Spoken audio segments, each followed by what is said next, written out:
So here in this problem, we need to find out the value of these three trig functions with the condition given that cosine of x is -3/5 and x lies in the third quadrant.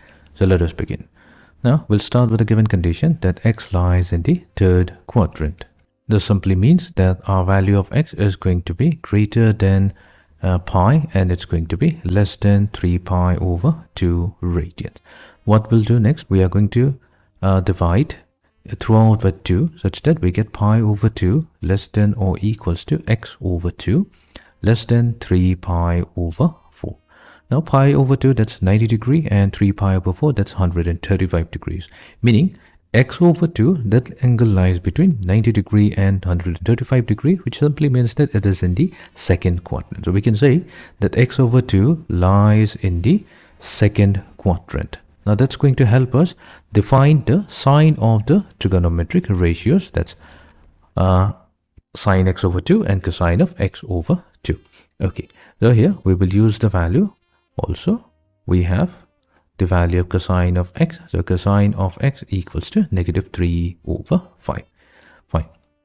It's negative because it's in the third quadrant. Third quadrant, only the tangent function and cotangent functions are positive. Everything else are negative.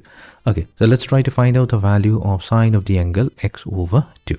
Sine of angle x over 2, that's given by plus or minus the square root of 1 minus cosine of angle x divided by 2. So we will substitute the value of cosine of x with -3/5. So this will be 1 plus 3/5 all divided by 2. And this is going to give us plus or minus 2 over square root of 5. Now we have to take care of the sign. Since we found out that x over 2 lies in the second quadrant, our sine function is positive. This implies that sine of x over 2 is going to give us a positive value of 2 over square root of 5.